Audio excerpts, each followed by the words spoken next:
Hi everyone, I'm going to be reading Chapter 21 of Gangsta Granny. Chapter 21 A Tap Shoe. Ben sat silently in the back of the little brown car in his love bomb outfit. I hope you didn't forget about the competition, Ben, said Mum as she fixed her makeup in the passenger seat, her lipstick accidentally scrawling across her face as they went round a corner. No, course not, Mum. Don't worry, son, continued Dad as he proudly drove his son to dance competition immortality.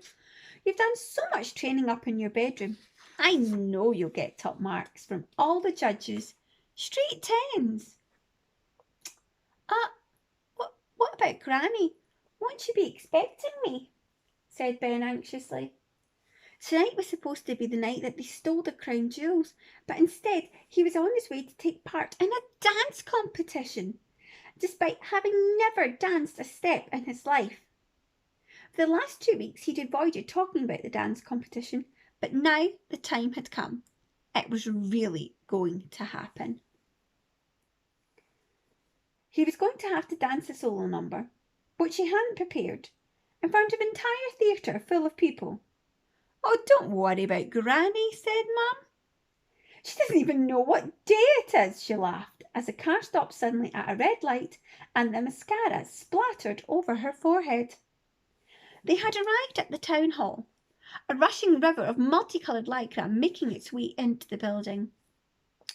If anyone at school found out he'd entered, he would never live it down. The bullies would have all the ammunition they would need to make his life hell forever. And what's more, he hadn't rehearsed his dance, not even once. He didn't even have a clue what he was going to do when he got on stage. This was a competition to find the best junior dancers in the local area. There was a prize for the best couple, the best solo female, and the best solo male. If you won here, you would get a chance to compete for your country, and if you won there, for your county. You get to compete for your county, and if you won there, for your country. The first step on the road to international dance stardom it was, and the host for the evening was none other than Strictly Star's dancing heartthrob and Mum's favourite, Flavio Flavoli. It is wonderful to see so many beautiful ladies here tonight, he purred in his Italian accent. Flavio looked even more shiny in real life. His hair was slicked back, and his teeth were dazzling white, and his outfit was as tight as cling film. Now are we ready to rumba? The crowd all screamed, Yes!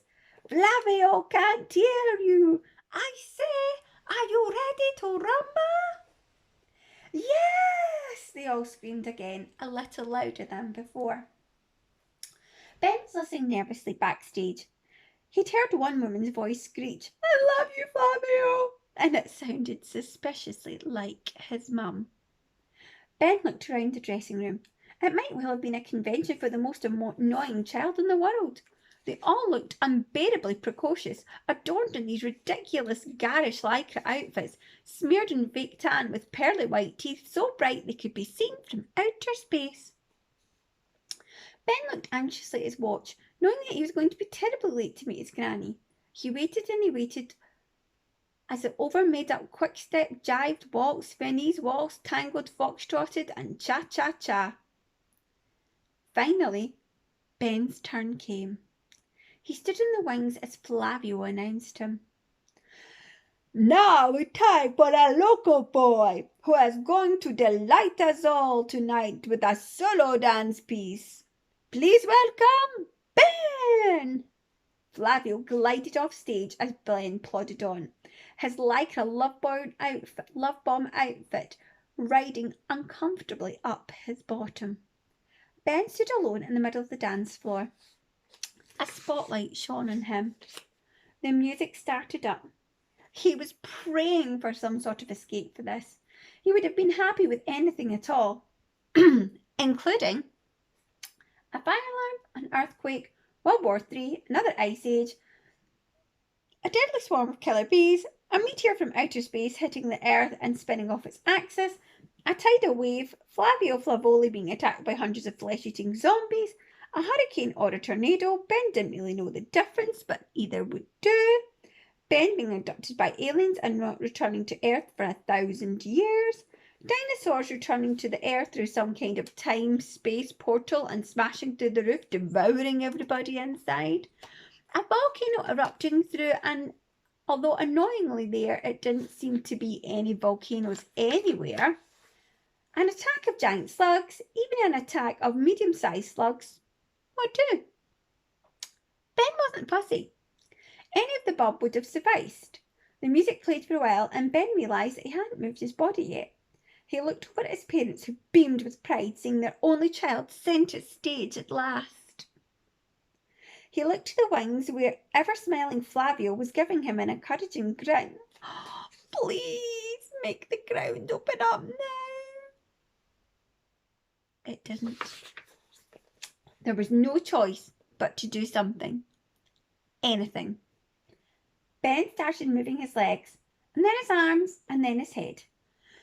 None of these parts of his body moved in time or in sequence, and for the next 5 minutes he threw his body around the dance floor in a style that can only be called unforgettable. As much as you might want to forget it, you can't. Ben tried a jump at the end just as the music stopped, and he fell to the floor with a thud. There was silence, a deafening silence. I'm going to show you a picture of Ben in his love bomb outfit dancing.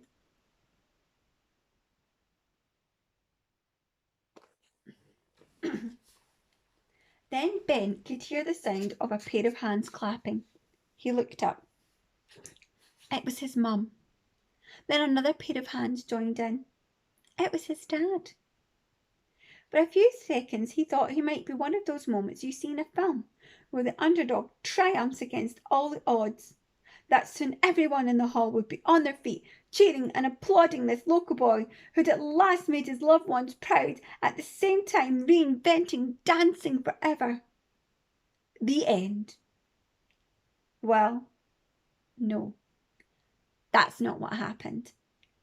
After a few moments, his parents felt embarrassed to be the only people applauding and stopped.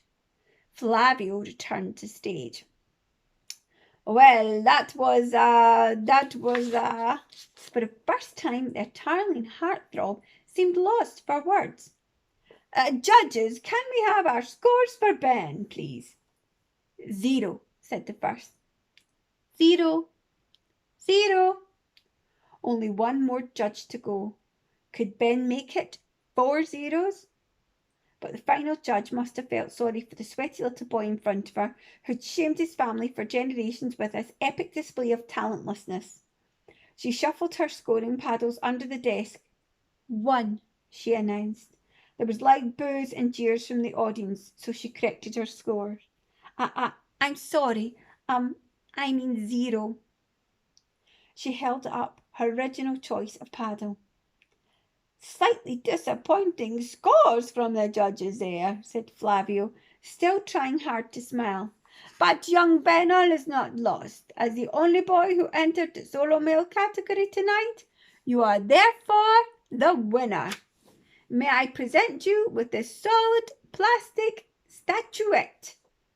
Flavio picked up a cheap-looking trophy of a dance boy and presented it to Ben. Ladies and gentlemen, boys and girls, a round of applause for Ben. There was silence again. Even Mum and Dad didn't dare to clap this time. Then the boos started, and the jeers, and the catcalls. Shouts of, shame on you, no, Bex. Flavio's perfect smile began to crack. He leaned down to Ben and whispered in his ear, you better get out of here before you get lynched.